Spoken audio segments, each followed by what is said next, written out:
Ladies and gentlemen, welcome to Opinion Machine, the show where we talk about all things gaming.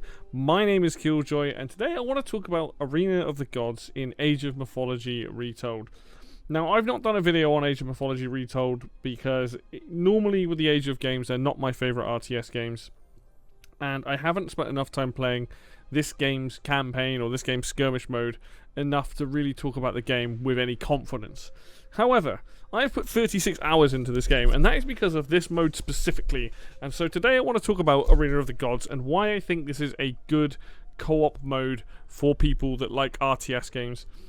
I have been playing through, you'll see that there's every single circle on the screen is a level.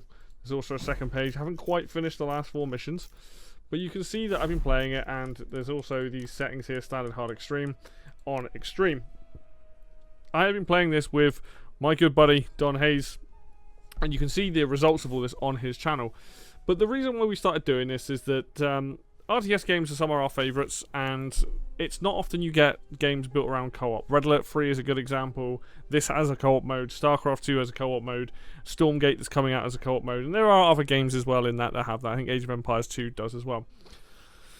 So we've been doing this, and having now played this, I can confidently say that this is a fun mode for people that don't necessarily want to play the regular version of Age of Mythology. Now, why is that? If we just go with this mission here, you'll see each individual mission. These are all tutorial ones here, but you'll see each individual mission opens up and gives you some kind of world twist. There's 2 world twists until you get to the second page, and in which case then the world twists then change. But on the first page here, you will always have access to Gaia's Remnants of Atlantis, and that, like, basically you do certain tasks, you get access to more troops. This is definitely the easier of the 2 main world twists, but it allows you as a player to get a bigger army as the game goes on from doing certain things. And you'll see on the left hand side here, you get these different ones from different people, and they add whatever. Each of the world twists do change up how you play significantly, especially Horus, if he's around, if I can find him.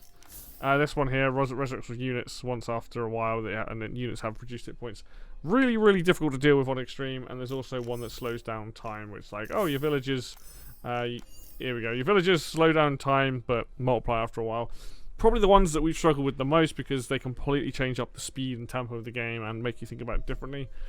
But each individual mission will have a different stat. So this one's a 1v1. If we go from this, it's a 1v1, 2v2, and as it goes on, you get like, where is it? 1v1v1, 1v2, and then especially on the second page, there's a lot of like 1v2s, 1v2v1, all v all. Like, it gets a bit crazy. But the game does like a really good job of essentially starting you on a level with a bunch of resources. And if we go, I'm not going to do this on extreme, we're going on standard. If I can show off a mission, you get access to these different blessings. You can from the Pantheon here, or not on this particular mission. Most missions you can switch out and play somebody else. You can play, in fact, let's see if we can find this. Lets me do it here. Yeah, you have. I don't have the expansion, so I don't have access to Chinese. I also don't have access to Frasier, Freya even. But like, I could play any of these people. I have pretty much played the entire time as Gaia, because why change something when it's not broken? Don't fix it. Well, what's cool about this is we've got access to blessings, and these are the things that really mix up the gameplay quite significantly. You'll see I don't have all of them. I've not gone down the path. You can turn them off if you want an even bigger challenge, but you've got things like this: spawns temporary dryads to defend your base, which is probably not one of the better ones. Villagers gather resources faster. Great. Special ability in God powers. God powers are cheaper. Your legends and heroes move faster. Houses are more expensive, but you get a villager when they're built.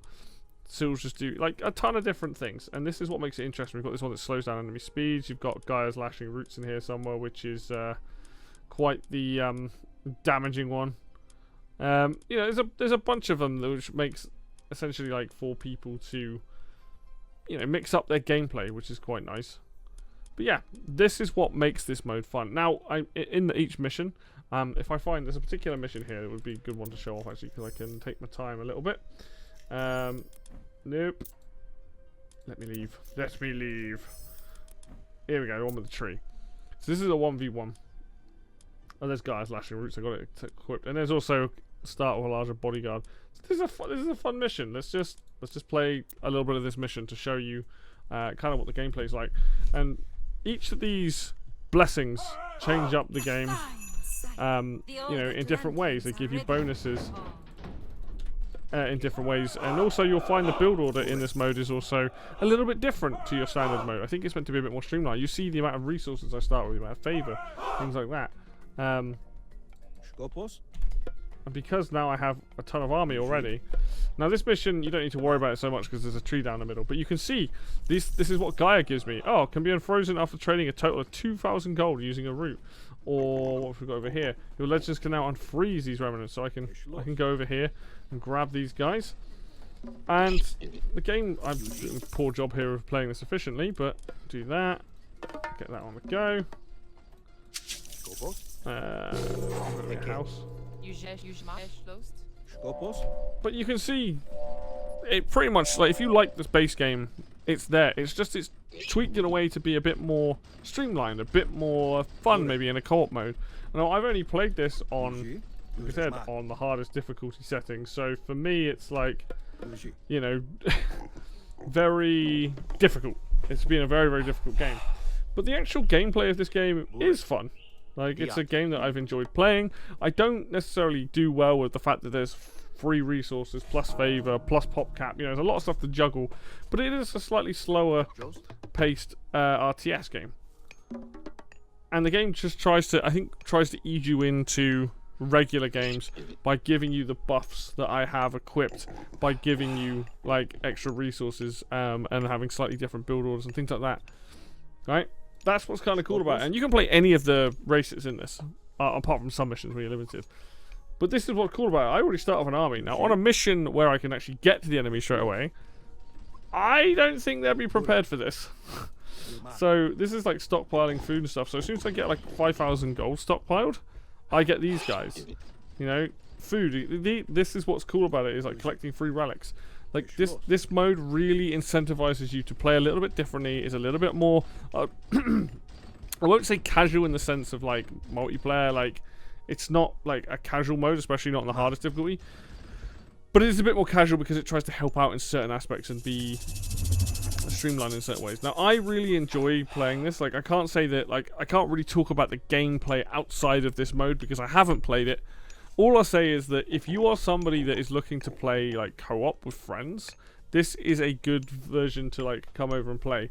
Like, you're going to have a fun time with it. You've got all that stuff. Like, and what makes it interesting is, and we quit, we resign here.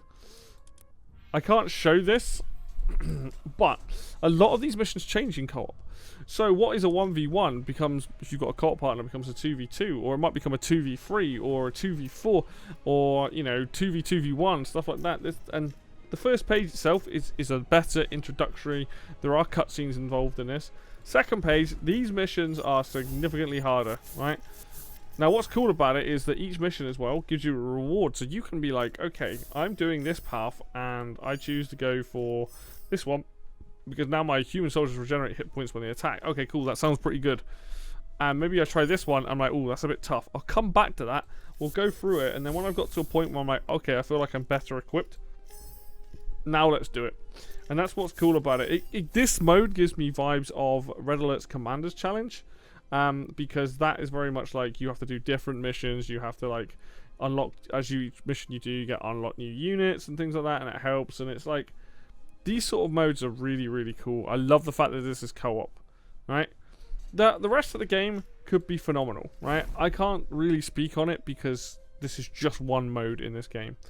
But if you are the sort of person that likes to play co-op RTS games where you get unique missions, you have unique abilities, you know, it will hopefully make you play better at the game in general.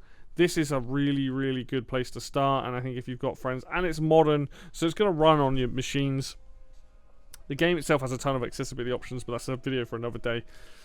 But as a remake with new stuff, or remaster, however you want to call it, this mode in particular has been a ton of fun. And regardless of what I might have my other gripes in the game here and there or whatever, this concept, this part of the game, is really good, and the developers should be really proud of this.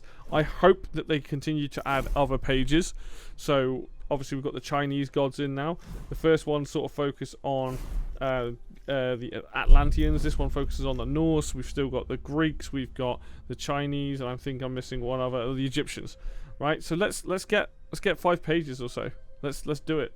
I think this is really cool, and if you are looking for something to play co-op, I couldn't recommend this and Red Alert 3 are the games that I would recommend if you want things that are very much focused on co-op. So yeah, this is has been a blast. So yeah, hopefully this is useful to someone. If you didn't know about this mode, now you do. Go and play it, it's a lot of fun. Anyway, thank you very much for watching. As always, if you like this video, hit like. If you want to see more content like this, hit subscribe. I will point, if you want to see my playthrough of this with Don Hayes, go to his channel. You can watch us play it there. You can see how we fail and succeed multiple times. But until then, I will see you next video.